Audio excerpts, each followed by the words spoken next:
think let's start because an hour goes by very quickly and we have a hard stop at 8 this evening. So for everybody that has joined us, thank you so much for being here today.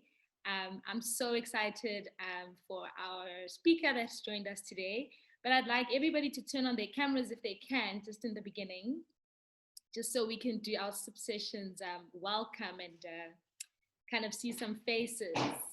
So I've got Kanya, Noneba, Lisa, Puleng, who else can I see as well?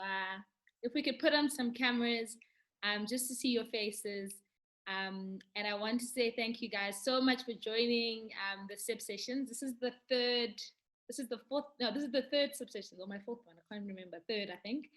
And I've been on a very amazing journey ever since I've started this, so I'm really excited about it. I do want to just let you know that SIP sessions is called SIP sessions because I want to know what you guys are all sipping on and why. So if you could write in the chat, what are you sipping on and why? I'm sipping on a vodka tonic, and that's just because I wanted something different today, not a gin and tonic, and I wanted something vibrant to just pick up my spirit today. So if you guys could write in the chat, what are you sipping on and why? So I'll give you guys 2 minutes to do that. So if you guys could interact and just quickly write in the chat what you're sipping on and why. So as I said to you guys, I'm really super excited for my co-host. She is a phenomenal, beautiful, crazy, smart mom and Black woman, and I'm so honored that she's also just put the time aside to be part of this platform because you really didn't have to, and time is very precious right now. So I want to welcome, and just before I welcome the co-host, I just want to go through the ground rules very quickly for anybody who hasn't been on SIP sessions before. It is a very informal conversation, but I just do want to let you guys know that the session is being recorded just for my own marketing material and use later. I would request that we keep all microphones muted just during the session. You can ask questions throughout the session in the chat, and later on when we open up the platform, we can all sort of communicate, and you'll be able to unmute yourself to ask Mosa or amongst yourselves, ask questions. So yeah, so those are the ground rules. And of course, we remain respectful for everybody's opinion and vision, opinion and contribution as well throughout the session. So yes, let's kick right into it. So my co-host, as you guys would have seen across social media, and for some of you who saw on her social media, is Mrs. Mosa Mkize, who is a children's multilingual book author. She is a mother. She's also got her 9-to-5 job, and she's a public, am I right, advisor, policy advisor. And I met her through sort of social media. I've heard about her, and I really had to reach out to speak to her. And I'm so glad that she said yes, because it would have been awkward if she said no. But I'm so glad she said yes. And that has given the time, and just in the short time I've got to know you, Mosa, it's been phenomenal. I mean, your voice notes from yesterday were amazing, and I listened to it I think like 2 times, and it was amazing. So I want to welcome you, and I want to say thank you again for putting time aside, sort of, I know, pushing out the kids' bedtime. So I welcome you, and I thank you so much. So we will start with, what are you sipping on and why?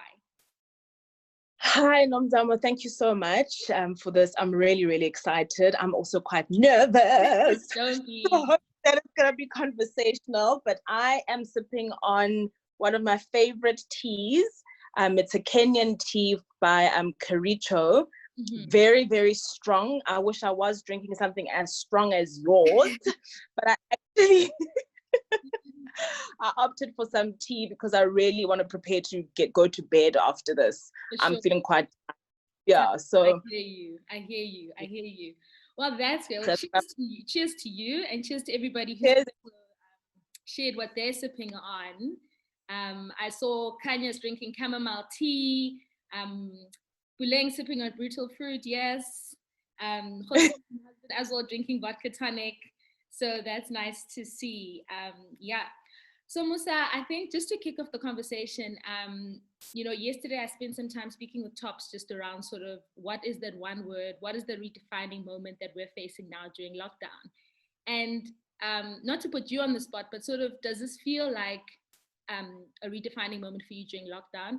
And if so, is there a word you think you could describe that redefining moment? Sure. I mean, gosh, guys, where do we even start with lockdown? Right. I mean, in March, when it started, it was like, okay, no, we can do this, you know, for 30 days. And then it became 40 days. And I've even lost count of where we are. It's been a super roller coaster moment, you know, period. Certainly for me, in the beginning, I was super motivated and inspired, and like really, you know, that's why I took on, you know, I took on so much from an origin standpoint. You know, we like went full on with our marketing and so many competitions and whatever. But then slowly the reality kicked in. So for me, the one word that I would use for this period is redefining. For sure. That's the one word for me, is redefining. And I've been redefining so many aspects of my life, you know, from a work standpoint, as a start. I mean, the boundaries, setting up of boundaries, you know, making sure that those are adhered to has really been a big thing for me. Yeah. Also figuring out that, you know what, work is work, and, you know, maybe it shouldn't play such a big role in my life to the extent that it has for so long. I've also really been thinking about myself and like really like repurposing and redefining, who am I? What do I want? You know, who do I want to be? What do I want to contribute to this world? And to a large extent, you know, Origins is really my expression of that in so many ways, in terms of how I want to contribute to the world, and you know, and what I want to you know, how I want to be part of so many solutions, right? Given that we've got so many challenges in the world. Sure, but yeah, that would definitely be my word. For sure. Yeah, I love that, redefining. And I think, Mosa, just when you were talking about boundaries, you also got to set boundaries between sort of work, family, when to sort of put your laptop away and spend time with family. I know you're really good at that, because even the time we have spent together, you know, you let me know this is the time the kids are going to go to sleep. This is the time that, you know, you got to, you know, spend time. And I love that, actually, that you've also even got the discipline within yourself, and maybe even shared with other people you work with, that this is, you know, these are my boundaries, which I love that so much. Girl, yeah, the work progress. I know, I don't know how you do it. Better than others, you know, but I try. Really try. For sure. And Mosa, if you could just tell, for anybody who may not know, just what is Origins, but also, you know, as you were saying, you redefining your purpose right now. And I'm also thinking a lot about what is my assignment, what is my purpose right now as well. So if you could share where and what Origins is, and sort of where it came from, that would be cool for anyone who doesn't know. Sure. So Origins Publishers was really just born out of a personal need. So back in 2015, when I was pregnant with my first child, who's now 4 and a bit, Nizenande is her name, we really were looking for, you know, books and educational materials that we could share with her. Growing up, and my sister's on here as well on today's session, books were a big part of our lives, like a big part of our lives. Even to this day, when you walk into the house, you walk into the kitchen, and the first thing you see is a bookshelf, you know. And so from the moment you enter our house, you walk in, my parents' room is full of books, like there are just books everywhere. And you know, for us, that was really a big part of what we wanted to instill in our children, is a love for reading. Over and above that was really to make, you know, multilingualism, and for our children to be able to express themselves in their home language, very big part of that. And so, you know, when we're decorating the nursery, which I'm currently sitting in now, you know, we searched high and low, really looking for beautiful, bright, stimulating, exciting books that were available in our home languages, okay? Nakim Soto, but my husband is Zulu. So we're looking for Zulu books and Sutu books. My mother's Xhosa. You know, we wanted all these exciting books, but like beautiful books, you know? Long story short, guys, I mean, with due respect to all of the authors that have written these stories, You know, they talk about Bongani going to fetch firewood at Gogo's house. Sure. Babua kana lady making tea at Gogo's house. Like, all our kids are stuck at Gogo's house, guys. Like, what is stuck at Gogo's house? They never playing, always singing, or I hear you. And honestly, there's a place for all of that, right? I'm not discounting Gogo's house. Gogo's house is important, whatever. But for me, I wanted my children to read stories about them, like going to Cape Town, for example, to go and visit, you know, and beyond that, going overseas and dreaming about becoming astronauts and these big, exciting things, you know, and they just didn't exist. And so I then started just like doodling when I was on maternity leave, writing the stories, and quickly then found out that, sure, actually it's a number of people and a number of families were looking for the very same thing. And so what we have now, then Origins Publishers was born. And so what we do is that I write and self-publish children's books in a bilingual format. So in all of our South African languages, and also looking in the next few weeks, we'll be launching our first range of educational products and toys, which are puzzles, which really celebrate, you know, present puzzles, right, that are in the topic of careers. So you have like black girls seeing themselves as astronauts, seeing themselves as ballerinas, and, you know, all these exciting things which our children can see themselves in, aspire to, and just, you know, resonate and see themselves in. Because to be honest with you, that, you know, our children are very misrepresented or underrepresented, but also misrepresented in many ways. So that's how Origins was born, and what we are about. I love that, and I think that's really exciting. I've said to you as well, I feel like you're doing God's work. It's literally anything to do with children has to do with the future ultimately. So what you're doing is amazing. I know it's one of many other things that you do from 24-hour day. But just to go back to your point about sort of Blackness, the stories you want to sort of instill in your kids, and a little bit about your journey. What does being Black mean to you, specifically in this climate, specifically sort of maybe the journey you walked, the history you've been in? What does being Black mean to you? And this will obviously filter down to what you obviously are teaching your kids, but to you, what does being Black mean to you, and how do you relate to your Blackness? Yeah, I love that question, but it's also such a difficult question, right? And I mean, for me, just being such a hyphenated, like if somebody says, "Who are you, Mosa?" They're like, so it's such a hyper, you know, hyphenated description, right?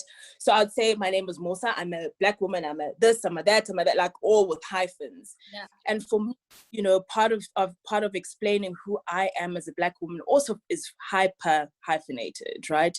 To the extent that what really the point from which I define myself really has its roots within the Black consciousness movement. And I think that the Black consciousness movement and all that Steve Biko and all of the forefathers really stood for, really I resonate with.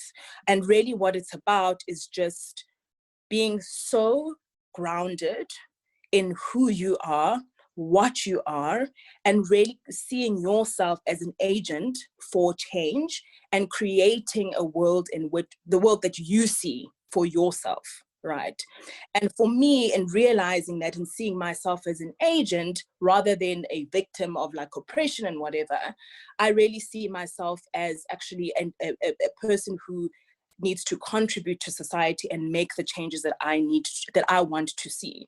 So what that means then is that, you know, rather than saying, oh, you know, publishers out in South Africa, it's like a mafia, they don't publish books, they only publish books in stuck at Gogo's house. You know, for me, what that means in the way that I identify myself, in the way that I express myself, is then to see myself as an agent of change. And so that's how I see myself as a Black woman. However, added to that, being a mother also is own complexities, right? The reality is that the way that I bring up my children as a Black woman, right, and as a Black mother as a result of that, is that I have a particular responsibility, right, in how I bring up my children and in the way that I'm preparing them for interacting with the world.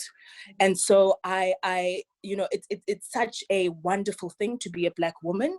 It also has so many burdens as well, and I mean, then you add Black woman in corporate, Black woman in, you know what I mean? Like, there's so many different dimensions to being a Black woman, but at the very heart of it, I see, that's how I describe myself, and that's how I see myself.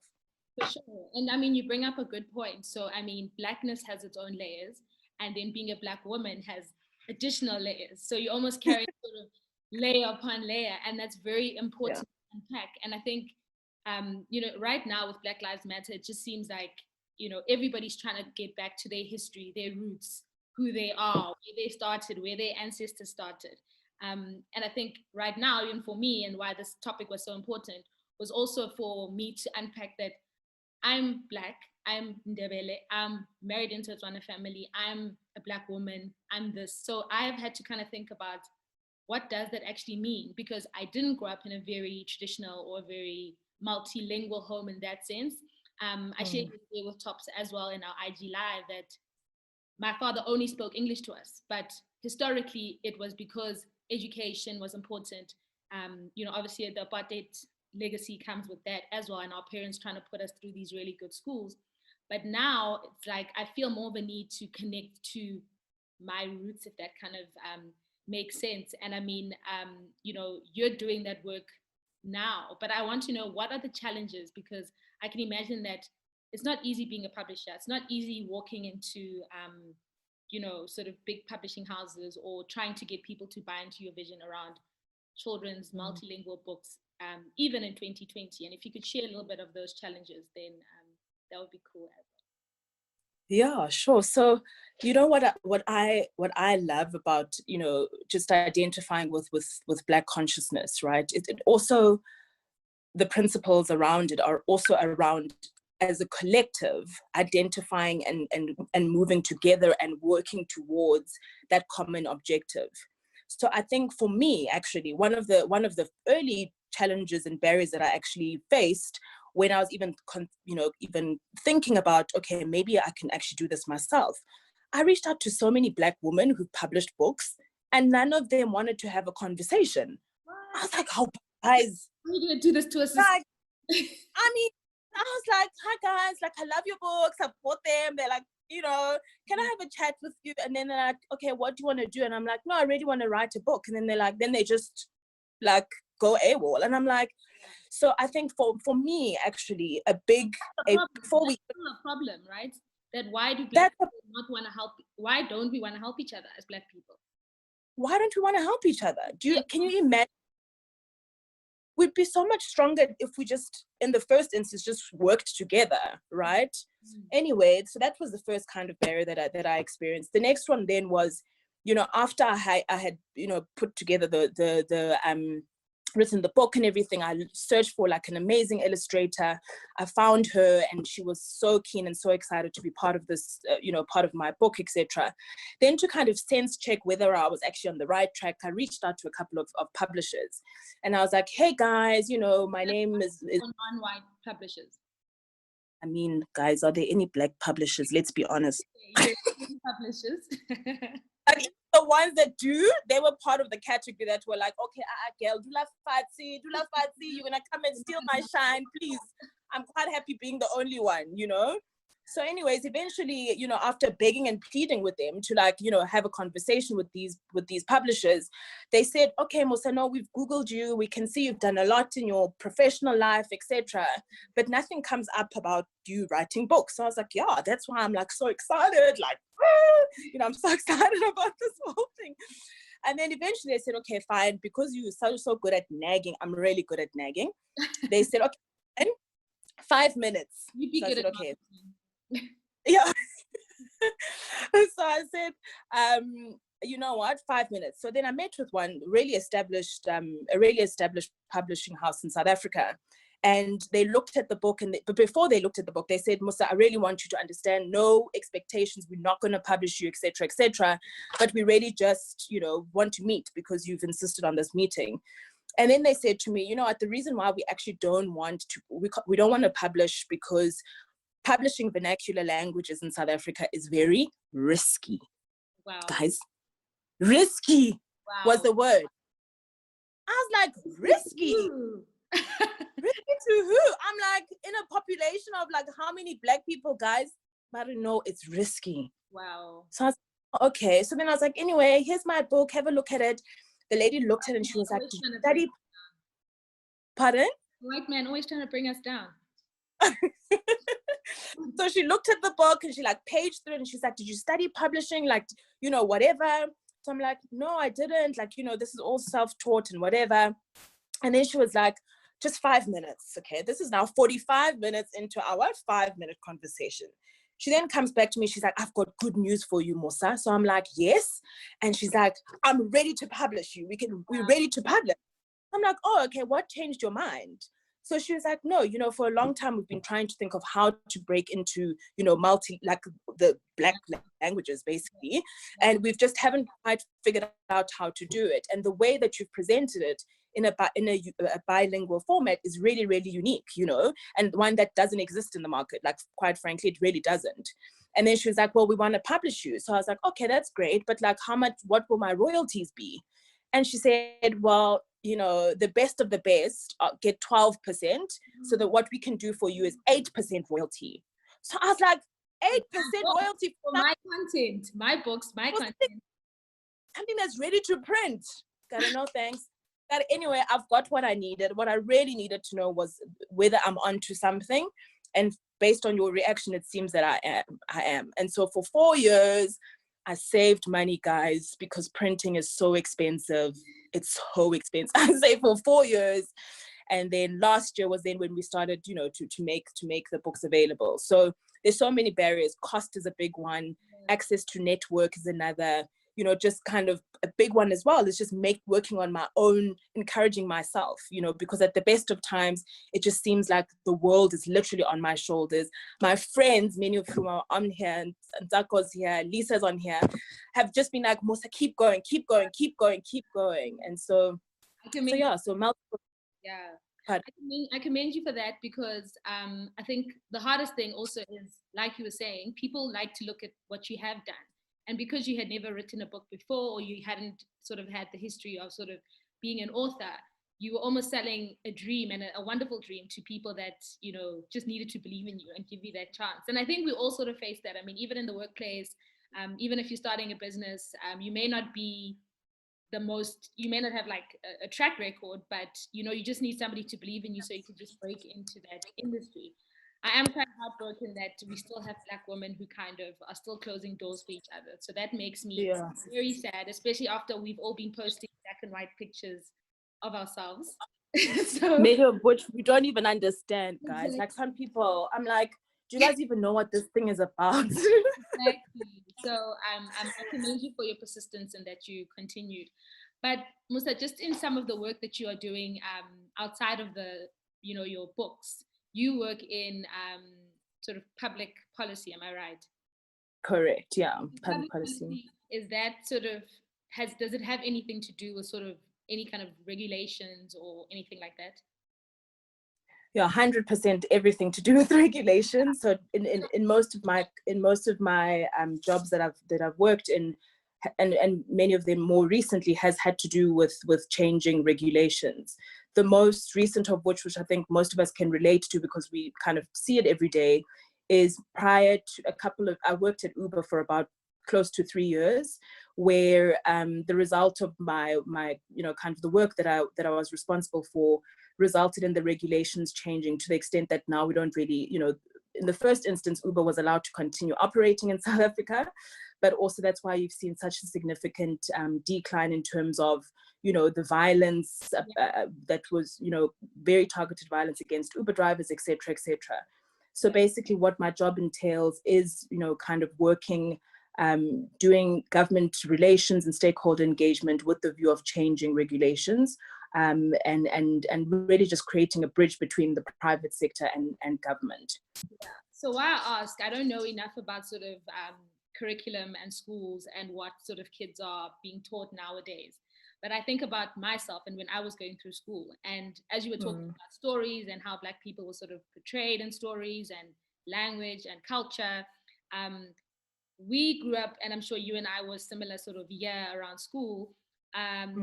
We grew up where, you know, our languages were never prioritized, our stories were never prioritized. I mean, we were reading like Charlotte's Web and we were reading like, you know, we were reading a whole bunch of books that I'm not saying they weren't relevant because, you know, they had their place. But now, surely there should be a different regulation. I mean, as you know, there should be a different regulation around sort of what kids are learning around their language, around their culture. And even from a history perspective, we don't only just need to learn about Nelson Mandela. There's a whole African diaspora of stories we need to learn about. I don't know how many people even on this call know about I don't know how many presidents we could name, like between us as 30-something-year-olds. I don't know how people on this call can say they even know 54 countries on the continent. So from a school perspective, we're already being done wrong, right? We're already being raised to look up to, idolize, understand Western stories. And if, you know, the children multilingual books are sort of your assignment and you and amongst of other people, why is regulation not being changed? I know it's like not your fault or anything, but why like from a school perspective, we should be learning, like surely, you know, Afrikaans should be very optional. French should be maybe more mandatory, other African languages, you know, so I mean, and not just Zulu, you know what I mean? Like there's a whole bunch of languages. So from a nation perspective, why are we still in, you know, I feel like we're still, you know, when I was in school, like in 2002 or 1990, whatever. Yeah. Nation remains, and is there anything we could do? You know what? The regulation actually exists. This is the sad story. Wow. The regulation actually exists. I mean, last year, 2019, as an example, at a UN level, was declared the year of the indigenous languages. So this is literally at the highest level in terms of like, you know, kind of multilateral engagements, right? Where so many countries are signatories to, agreed to the promotion of indigenous languages for the year 2019. Okay, and what that looked like in South Africa, I'm so sad to say, guys, it's really sad. I mean, it was Minister Nathi Mthethwa was the Minister of Arts and Culture at that time, at the beginning of last year. And he announced that, you know what, there's going to be a huge grant made available to authors and publishers that are making, you know, within the indigenous languages space. Long story short, that money was not made available to anyone. No books were published. Nothing really changed, and we are now like towards the latter end of 2020. So for me, I think the big missing gap, there's such an appetite from a general society standpoint, you know, to uptake in terms of languages. The gap is missing, for me, the way I see it, is in the implementation, once again, of policies. The sadder part for me on a personal level is where you see the difference between public education and private education, right? So private education, guys, when I matriculated when I was in high school, we had the option of taking French. This was literally like years ago, right? And unfortunately, people that were in public schools did not have the same option. And so for as long as, you know, the unfortunate realities of like, you know, disparities between public and private schooling, etc., continue, there'll always be that gap. So if government is not implementing the policies, then of course, you know, your Michael Houses and your St. Anne's and your Hilton colleges, the children there are learning Mandarin. Mandarin is an option. Sesotho is not. French is an option, Zulu is, but Ndebele is not, as an example. So it's but I really, you know, I'm hoping that, especially now with like Black Lives Matters and really this kind of activation and re-energization of people wanting to reclaim their own, I really hope that it really, you know, manifests in government pushing more hardly, but pushing, you know, more, being more steadfast in actually implementing the indigenous language policies. Sure.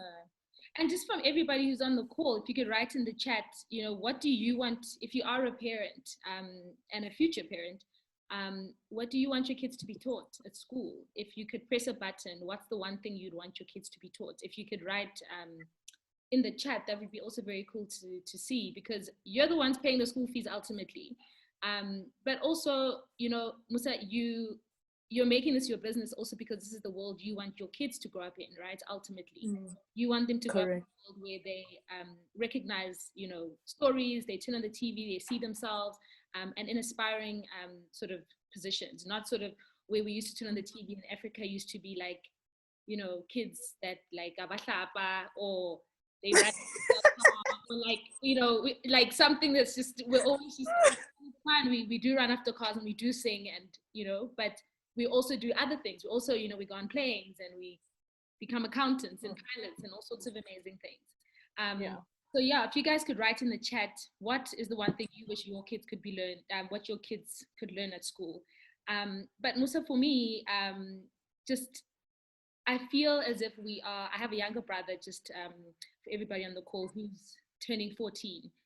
And, you know, I feel like that generation I'd also put myself a bit there, but are a bit of the lost generation. So they're the kids that only speak English. They're the kids on the iPads. They're the kids that, you know, when they go to Mkhize, they don't have to do anything. They just, you know, cool kids on their iPads, headphones. They're not understanding. The kids. Exactly. They don't have to sing. They don't, I mean, like, if, you know, we always talk with my friends to say, yo guys, if our parents are no longer at funerals and at Mkhize or whatever, who's gonna sing, who's gonna pray, who's gonna, you know what to do step by step? Because if we're not making business, that means our parents are sort of, they're taking the, you know, they're taking the culture with them. So do you think we are the last generation? Do you think we can still, you know, regain our Africanness or our, you know, blackness back from a language, culture, tradition perspective? Or do you think times are just changing and, you know, cultures are just merging, you know, like we're just merging into sort of a mishmash of, you know, Zulu, Sotho, Tswana, you know, like some people who speak French. So we're just becoming these international people. I don't know. But I know I personally feel as if we're almost this lost generation in terms of our parents are the last, you know, they're holding the baton, and unless we're like reaching out to get it, then, you know, what are we really doing?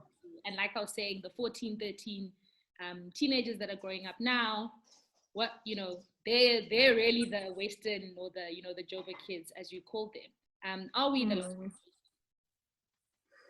Well, I surely hope not. That's the short answer. I don't want to be lost. No, honestly, but for me, it's again goes back to really taking agency, you know, and not sitting and being like, okay, what's going to happen when Mep passes away? Like, as you say, who's going to pray at the funeral? Who's going to start the first song when you know, when you have to do that?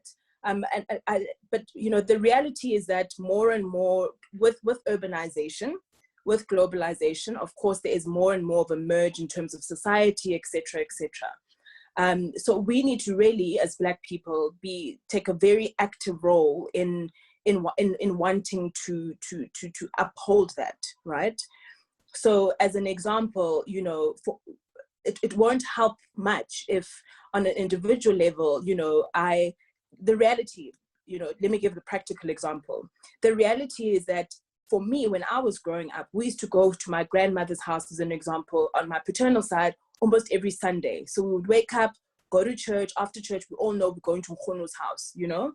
And then we would like alternate, and then we'll go to my maternal grandmother's. We interacted with our broader kind of ecosystem more frequently. And with that came, you know, being more familiar, more fluent in our culture, in our language, in our, you know, everything really. But the reality is that if I look at my children, I mean, we don't really interact to the same extent with their gogos and their khunos, you know? And so it really is up to me to determine for myself the extent to which I have to play an active role and an active agent in upholding that. So whether that, for example, means at home, we only speak Sesotho or only speak Sizulu, okay? So in our home, we're trying as to the best that we can. My husband speaks Zulu, and I speak Sesotho.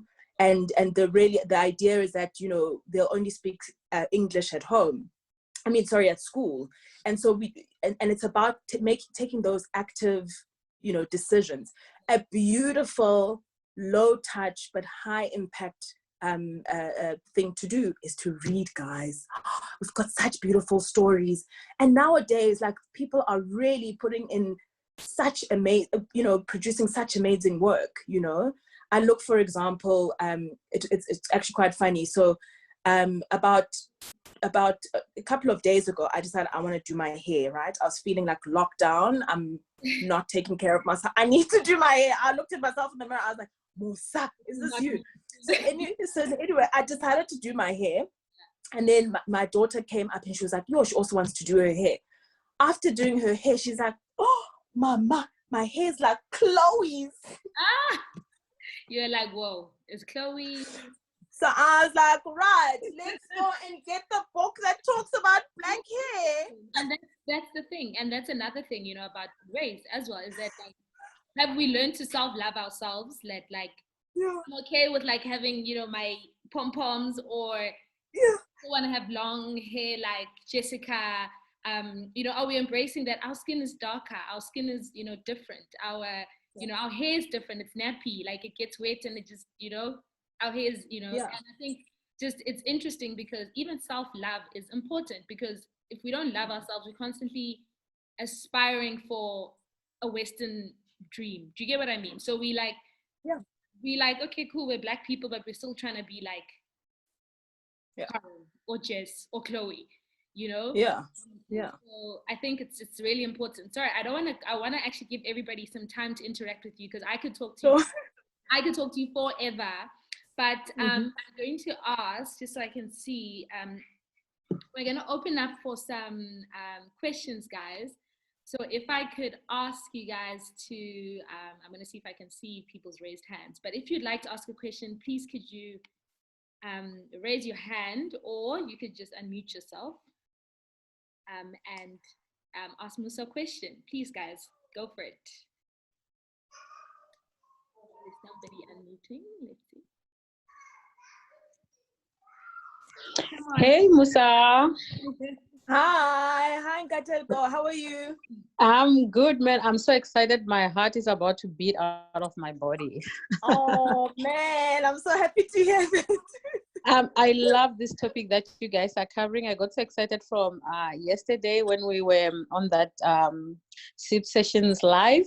So my question is, how do you think as parents at home, we can sort of enforce the importance of our kids learning their own languages? Because, you know, the era we're living in, most of our kids are really just speaking English right now.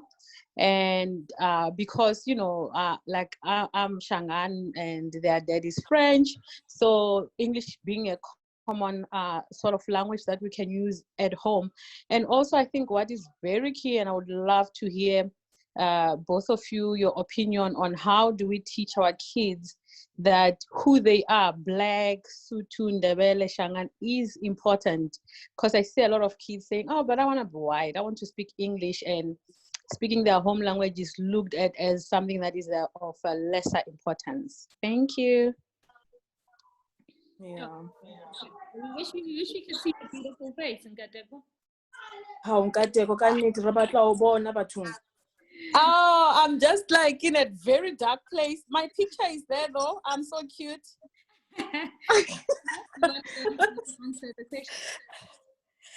Oh man, I'll try to see if I can find a room with light and show my face. Okay. So just in responding to that, you know, one of my lifetime favorite authors, Chimamanda Adichie, right? She talks about the danger of a single story. And the danger of a single story is the fact that only one side, and mostly, you know, it's the reality is that we're not writing our own stories. So as an example, you know, if you look at stories that are written about, you know, that are written about Black people, it talks of poverty, it talks of Gogo's house, it talks of, and that's the single story that we all know.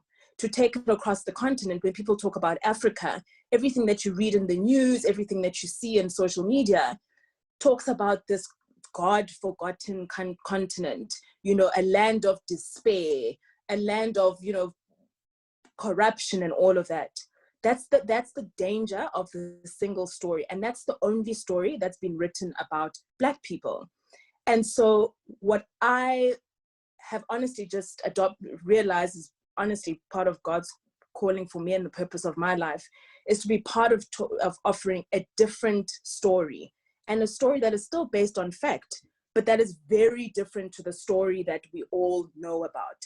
And just because my books are talking about, you know, Nizenande going to school in New York to study ballet, it doesn't take away from any of, you know, from going to Gogo's house. And so for me as parents, honestly, guys, please write stories. And the beautiful thing is that you don't even have to, you can just make it up. Like, I remember when we were growing up and our cousins, for example, would come to our house, we would like switch the lights off and then we would all make stories. Like, you just make stories up. There's so much fun in just making things up and just celebrating in the absence of all the multiple stories that one day, I really pray one day that we'll have so many different stories and that we don't have this single story, which is really, really dangerous.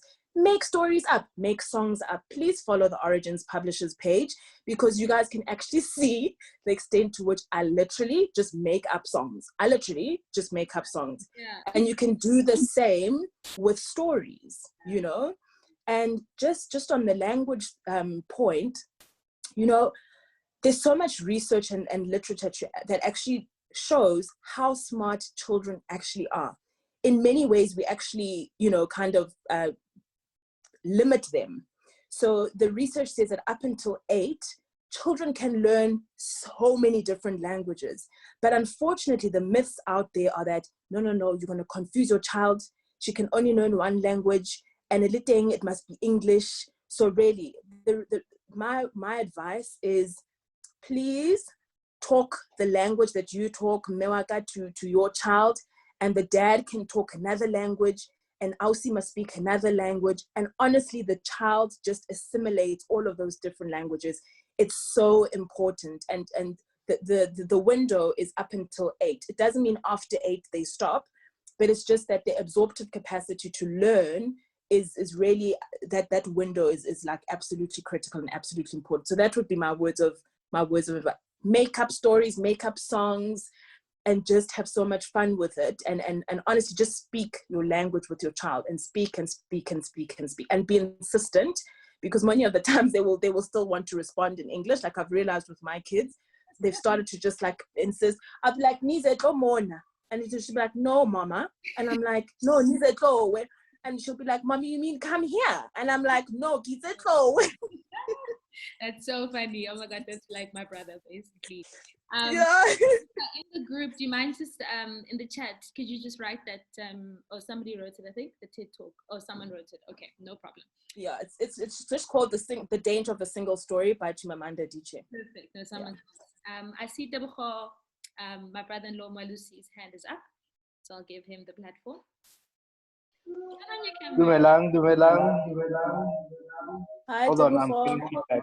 Just 1 second. Yeah. Okay, hi guys, can you hear me fine?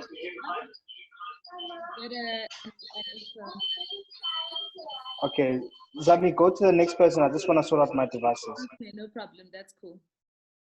I wanted to just answer Nkateko as well briefly. So I was listening to a TED Talk of a lady called Superhero Ndebele. I think her name is Superhero.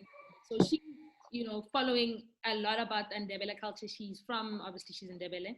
And she's sort of trying to unpack different things, like why is our blanket like this? Why is our art like this? Why are the colors like this? And I mean, just from the time she's been spending, and I follow her on social media, you know, there were things that I didn't even know, you know, like, oh, I wore this blanket when I got married. So I think what I wanted to share with you was that you got to find, I think, people, or I don't have to be influential people, but I think you have to find people that you want your kids to sort of look up to or see that as like Motswana or Sotho or Ndebele or Xhosa, so that they almost feel that they are this famous person, because I think kids feel like they need to relate to either their teacher who looks white, or someone on TV, or so I think if we start seeing more of, and I mean, I know content is a different conversation like what we see on TV, but if we see, I think that if you see somebody who's like you, who's in your culture, who's on that journey with you, you feel like you can relate to them more. Hey, like Mosa, don't you feel like you can relate? Yeah. So 100%. I'm gonna give you guys a sneak peek, right, into like the product that we're going to be launching in the next couple of weeks. So I don't know if you can see it. Yes, I'm going to make you let's see. Yes. So this is literally a black girl as a pilot, right? That's the first one. And then there's the second one, a black girl as a ballerina. Yes. So what this does is that it provides an alternative story, right? Because take my daughter, for example, she only knows what ballerinas are, Chloe. I get. Yes. But now through these kind of educational toys and stuff, which is it, we're going to be launching in the next couple of weeks, she gets to see herself. So now she's like, Mama, I'm a ballerina. Wow. Mama, I'm an astronaut. Wow. Mama, That's amazing. That's exactly it. That's exactly it. I see a hand up. It is Katleho. Kat, over to you. Hello, ladies. I don't know if you'll Hello. Yes, we can see you. Yay, we can see you. Hello, Mosa. Hello, Zami. Hello to everyone. Hello, my First things first, Mosa, I really, really agree with your point on African literature, right? I actually wanted to then add on to the question, Yanka Deko, but so I'll just go back a bit. Ne? I agree. I started buying my kids African literature last year, and because I was in Cape Town, I was at the Clark's bookstore, and that's the only place where I literally could find African literature, because it's very, I'm on a Zoom thing now. So because it's very limited, go exclusive books and all of that stuff, right? And the only other place you could really find African literature is when you attended the Abantu Book Festival, which happens once a year, right? But that didn't help much. But what I did find, for instance, I bought my son the Trevor Noah book, Yabana. And my God, did he not laugh and love how it was written, how he could visiting the Grand, and how he fitted in from being colored. And I like the fact that Trevor also kind of spoke a bit about apartheid and that era and so forth. So it is very intrigued with all the questions to say, Mama, why is it that we can't tell our stories the way we do? But another kind of mishap that I've seen is that, yes, we speak to our kids in Venic, ne? And they respond in English. But you also can't blame them, because when they get to school, their teachers don't speak to them in Venic, their friends don't speak to them in Venic. And because they speak English, automatically when they go visit Auntie Zami, Auntie Mosa, Uncle Debucho, or whoever else, everybody else is going to kind of then respond in English because it's the go-to language, right? But from my element, what their grand taught me, because their grandparents are artists, is that they speak everything in color. So their grand is Zulu, and from them growing up, what she used to do is she used to sing them nursery rhymes, KasiZulu, all the time. And whether they made up songs or not, look, as long as it's Zulu and it's a song and you go with it, and there was rhythm and they understood what it was, it was a thing for them, right? So I appreciate that about some of our parents, some of our parents really, really don't care as long as they get the message across. But I do appreciate the parents, the kokos, the aunties that do kind of remind our kids all of that and instill all of that, So my point as well earlier on was, so my kids go to Future Nation schools, and their motto is education and teaching kids the African way or the Black way of teaching, right? And the Black way of teaching being, I'm in an English class and I don't understand what my teacher is saying. And if my teacher is Black, she is allowed to then explain it to me kaSizulu, kaSotho, kaXhosa, or any other way that will kind of make me understand what I'm going through. And as much as we speak about what we would like our schools to teach our kids, it kind of defeats our visions at this particular point, because most of us take our kids to private schools, and already private schools have a model where it's a Christian school. So because it's a Christian school, I will already teach my kids that this is the Bible. Ne?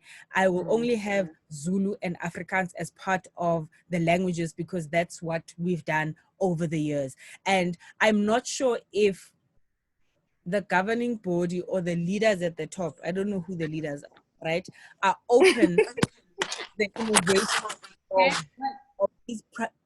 of these private schools kind of. Okay, so my question is, sorry, let me just phrase it properly. My question is, are the private schools or independent schools open to the innovation, right, that we as parents or governing bodies put forward to them? You know what I mean? Because the problem starts there, you know, because it then becomes easier for us as parents or guardians or everybody else to kind of then teach our kids or have these conversations at home as well. Sorry. I just had to kind of give context so that I get to my point. Let's let Mosa answer and have one more question before we run out of our last 5 minutes. Sure. So I think, you know, let's call a spade, I get. So the governing bodies and all of the private schools have been part of, to a large extent, defining this single story that we know. And so I think the reality is that I don't see, and I know this is a hard truth, I don't see these private schools really changing, you know, to the extent that they now start offering Setswana tomorrow or even next year. And so for me, on a practical level, the reality is that most of learning actually happens at home. It actually starts at home. And so for me, you know, that really needs to be the focus, especially because that's the one environment that you actually have the most control over. You've got no control over, as you say, like once your children go to school, they are going to speak English and their friends speak English. And so once they leave your home, then they completely, you know, you don't have any control of that. And so for me, honestly, my encouragement is in the home environment, which is the seat of where most learning actually starts, is to really enforce that, to reinforce it, whether it means even just like change your prayer for food as an example and just make Sesotho and Setswana, you know what I mean? Where then it becomes routine, because every time you eat, you need to pray, and when you pray in Sesotho, you know? So it's just those small things, you know, starting it, because I think in some ways actually just quite overwhelming, right? You think, oh, my child is 9, where am I even going to start, you know? And so just start the small ways, like and then I'll just show you like one page in my book. Yay. So the preview continues, exclusive. So these books are available on our website, and thank you to Nzako for sharing the webpage. So remember, my books are in a bilingual format. So this is the Farm Animal series. This one is the isiXhosa English. This one is isiZulu English. This one Setswana English. And then I've also got French and Swahili and all the rest of the languages. Wow. And it really simplifies it, guys. Like Sheba, Inkomo, cow. So even if the reality is that many of our friends, for example, they want to teach their child their language, but they actually are not too fluent in it. And so the bilingual format really makes it so accessible, right? Where you can actually teach yourself as well. Like, and I actually had it's adult friend. I actually had a friend of mine who was getting married to a person of like another language, and she had no idea. So she literally bought farm animals, and she was just reciting farm animals like to her husband. Her husband was like, okay, but she was like, please, I can speak your language, you know. So So I'm gonna give I know we gotta go. I'm gonna give Tebogo, I think he's back. He's back. So Tebogo. Hey guys, sorry about that earlier. I think it's amazing what you've done, my sister. Well done. May God give you strength to keep doing the work of Africans. Yeah, I think I'm a little bit guilty of having used English as a pacifier in the process of fast tracking what we think is a linear way of our child learning and making things easy for us. And I mean, you've answered quite a lot of what I had in my question in this last kind of response that you've provided.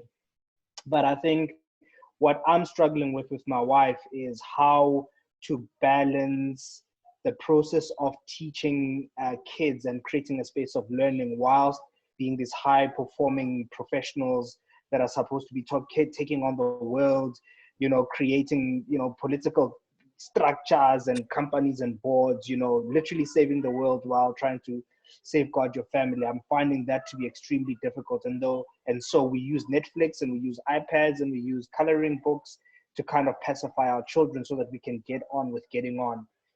But yeah, perhaps you've got a comment around that. Yeah.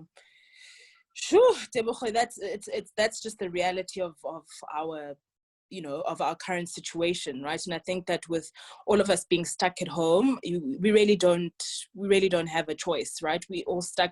I mean, the reality is that you have to work, as you say, you have stuff to be done. And so I also think we just need to be cut ourselves a little bit of slack, you know, and I'm saying this because while I'm saying it, I'm actually also saying it to myself. There will be days when I will be absolutely great at, you know, making sure what we've got story time at night, and we read Sizulu and we pray Sesotho, you know, and all of that happens. But there'll be days when it doesn't happen. And I think that we have to be okay with just knowing that we're doing the best we can, you know, and being okay with the fact that, and I know I sound like a psychologist, but we need to just be okay with the fact that we're not going to have the perfect day every single day, but that we remain committed to, you know, you know, really imparting some of those values though and they can be on a regular day. As an example, you know, some people say, you know, the cost of books are very expensive. Many people have lost their jobs, as an example, now during COVID. And so they're just like, oh, I don't even know where I'm going to start, you know, with reading. Like, when am I going to read? And then it's like, you know what, when you're busy making breakfast in the morning and you're opening up the cereal box, why don't you look at the cereal box and be like, okay, here's this chicken king. What's a chicken gasizulu? Because, you know, on Kellogg's cornflakes, there's that chicken. Then be like, okay, what's a chicken? What does a chicken eat? What does a chicken do? What sound? Do you know what you can literally have a good 15-20 minutes of just talking about Kellogg's, the chicken on the thing. And so that honestly is find ways to also just lessen the load, because it's a lot all the time, and I don't think it's going to get any easier, to be honest with you, for the next couple of months with COVID. But that would just be my recommendation, to just take it in your stride, you know, offer yourself some, just be a little bit kind on yourself as well, because the reality is that the children also feel the tension as well. So you also want to, you know, make sure that you don't you know, create a tense environment for them as well. So, but thank you, Tebogo, from your lips to God's ears, honestly, about the work that we're doing at Origins. I really appreciate it. Thank you. Yeah. Thank you. Awesome, guys. So because we're going to have a hard stop at 8 so that the kids can be put to sleep, and we don't want them to sort of go amok after 8. I just want to say thank you so much, Mosa. An hour's not enough. I could speak to you for 2, 3, 4, 5 hours, you know, about this. Thank you so much for spending time with us. And of course, as Tebogo and everyone has echoed, you really are doing God's work. And I think you've inspired me and other people on this call, I'm sure, just, you know, in everything that we do every day, we need to be deliberate about our stories, our culture, our tradition, our roots. And for all the parents on the call, you know, every day make a decision that's obviously going to, you know, input in your child's life. So I want to ask everyone to turn on the cameras as we say goodnight. And I want to say thank you guys so much. If I can see some pretty faces and handsome faces, turn on your cameras, and good night and a big cheers. And thank you again, Mosa. Thank you so much, Nomzamo. I really appreciate it. And guys, honestly, you've got free entertainment on the Origins Instagram. Like, there's so many stories that I read on Instagram TV that we've got recorded.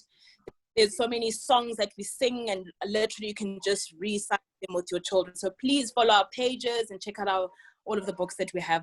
So thank you so much, and thank you for your time and sharing your hearts. Thank you. So what is the Instagram page? Just Origins, hey? No underscore. I just want to write. No, it's Origins Publishers. Perfect. Thank you so much. Good night, and thank you, everyone. Thank you. Cheers. Cheers. Bye-bye. Was that a sippy cup? Bye. Bye. Cheers. Thank you, Mosa. Thank you, my love. Bye-bye. Bye, Kateko. Hey, guys. Thank you. It's Cheryl, Zwa, Tumelo.